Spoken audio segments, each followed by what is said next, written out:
Kembali berjumpa bersama dengan saya, Pendeta Joni Dapulpulu. Kali ini kita akan membahas tentang apakah Tuhan yang telah menentukan sejak semula seseorang itu diselamatkan, dan apakah Tuhan yang menentukan sejak semula Allah itu menetapkan seseorang itu untuk dihukum. Kelihatannya Allah itu tidak adil, bukan? Nah, kita akan membahas sebentar lagi.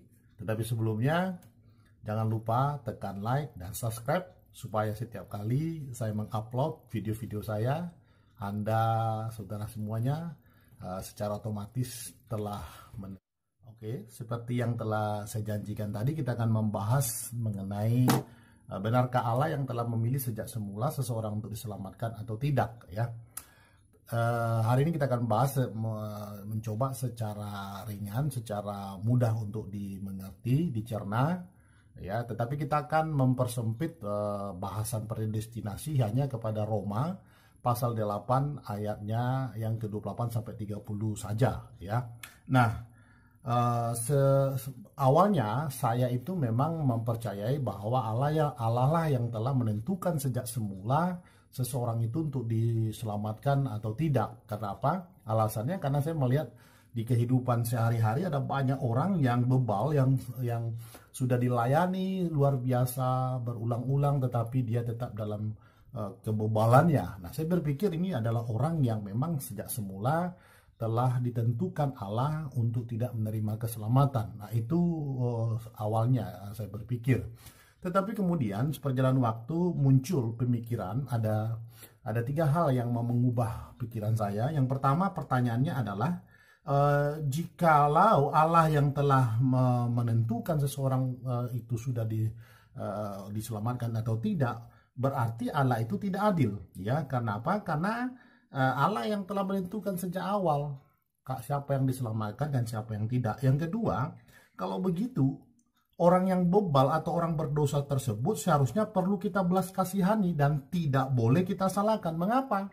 Karena mereka adalah korban dari penentuan Allah dari semula untuk tidak diselamatkan. Jadi kalau orang itu bebal, orang itu kehidupannya jahat, harusnya orang itu kita kasihani karena dia korban. Karena Allah sudah memilih dia untuk tidak diselamatkan. Nah, ini cara berpikir ketika pertanyaan ini diajukan, maka predestinasi bahwa Allah yang menentukan sejak seseorang itu tidak diselamatkan, ini menjadi sukar untuk kita menjawabnya. Kemudian yang ketiga, berarti manusia tidak punya kebebasan untuk bersikap dan memilih. Bukankah Alkitab mengatakan bahwa manusia telah Tuhan berikan kebebasan bersikap dan untuk memilih? Nah, ini menjadi kontradiksi jadinya, sehingga dia seolah-olah dia tidak konsisten. Karena Allah yang sudah menentukan seorang itu diselamatkan, itu bukan pilihan seseorang, gitu. Nah, ini menjadi sukar untuk dijawab dengan pemahaman bahwa predestinasi itu adalah kedaulatan Allah yang sejak semula Allah yang telah menentukan seseorang itu dipilih untuk diselamatkan atau tidak. Nah, jadi seolah-olah kehidupan dunia ini hanya sandiwara saja, ya. Kalau dengan konsep predestinasi yang tadi itu, gitu ya. Nah, di titik pertanyaan tersebutlah sehingga saya memaksa saya harus berpikir kembali, menyelidiki kembali firman Tuhan, ya. Hari ini karena itu saya akan coba sajikan secara ringkas, ya, hanya khusus Roma pasal yang ke-8 ayat 28 sampai 30, bahwa memang ada pengajaran orang gereja atau pendeta yang mengatakan predestinasi itu adalah ketetapan Allah yang menentukan sejak awal seseorang itu diselamatkan atau tidak. Mari kita dengarkan video berikut ini. Roma pasal 8 tadi menjadi serupa dengan gambaran anaknya. Nah, dalam kata jemaat di sini sudah dijelaskan, ya, sudah ditulis, nanti Bapak Ibu juga bisa melihat.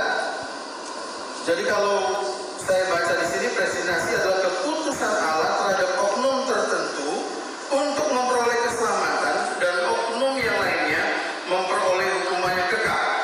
Ini saya kutip dari Kamus Sejarah Gereja.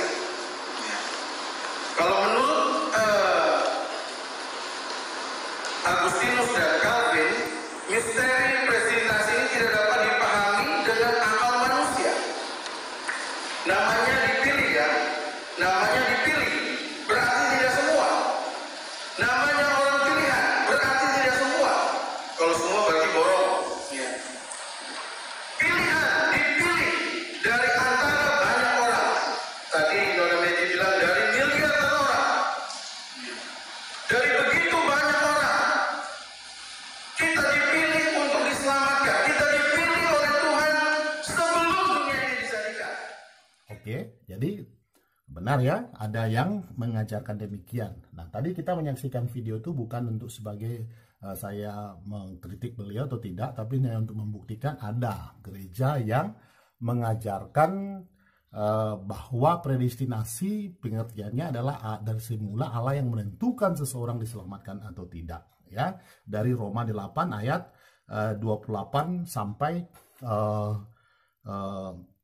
30. Nah, sekarang saya akan bacakan Roma 8 ayat 30 itu, 28 ayat 30 itu. Mari kita dengarkan. Kita tahu sekarang bahwa Allah turut bekerja dalam segala sesuatu untuk mendatangkan kebaikan bagi mereka yang mengasihi Dia, yaitu bagi mereka yang terpanggil sesuai dengan rencana Allah. Ayat 29, sebab semua orang yang dipilihnya dari semula. Nah, ini dia kata-kata yang mereka juga ditentukannya dari semula. Jadi sudah dipilih dari semula dan ditentukan juga dari semula, ya. Kemudian ayat 30, dan mereka yang ditentukannya dari semula, mereka itu juga dipanggilnya. Nah, itu dia dasarnya, ya. Jadi sudah dipilih dari semula dan ditentukan dari semula. Jadi ini ayat yang kuat.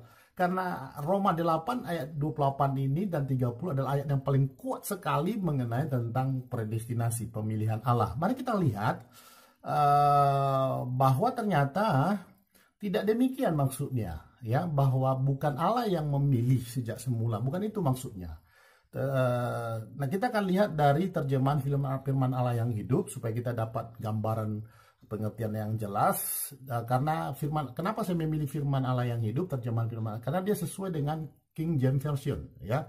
Dan saya juga membuka juga di dalam Greek, bahasa Yunani, firman Allah yang hidup lebih pas, ya, terjemahannya mendekati ke terjemahannya. Demikian dalam firman Allah yang hidup.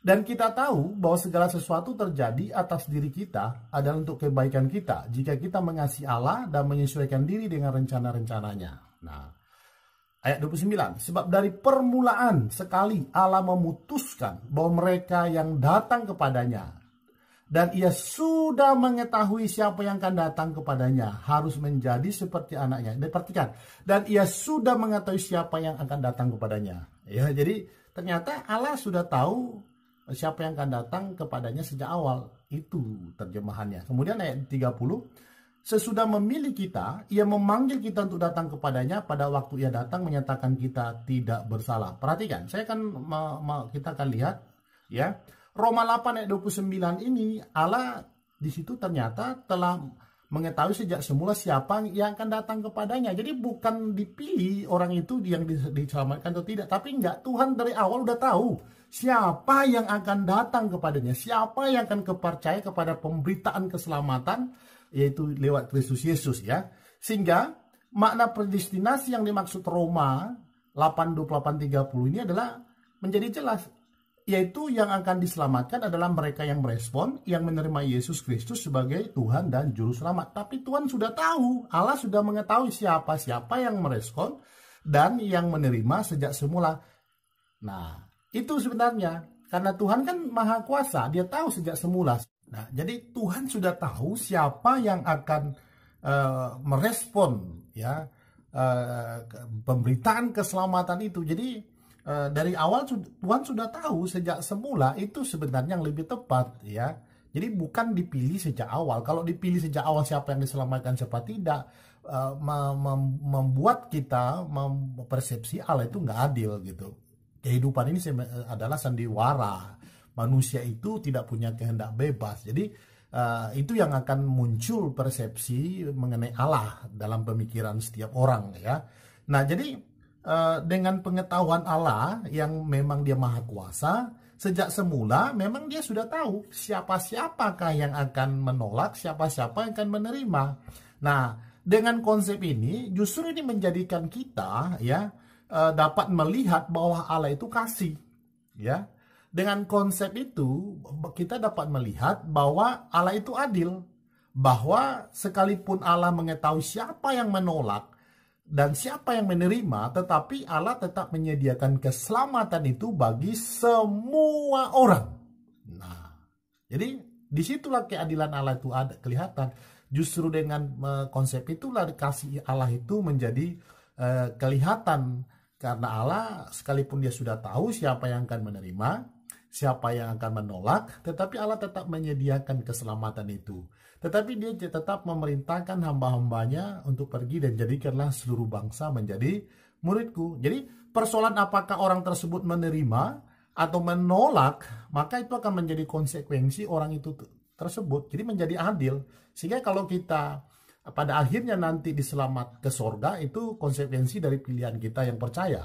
Dan ketika orang nanti ke neraka, itu adalah konsekuensi daripada pilihan dia yang menolak keselamatan. Nah, jadi dan hal itu sekaligus menjawab di manakah kedaulatan Allah atau kebebasan manusia dalam bertindak dan bersikap. Nah, karena jika dalam pemilihan pemahaman Allah yang telah menentukan sejak semula siapa yang diselamatkan, maka kebebasan manusia dalam bersikap tersebut menjadi tidak ada.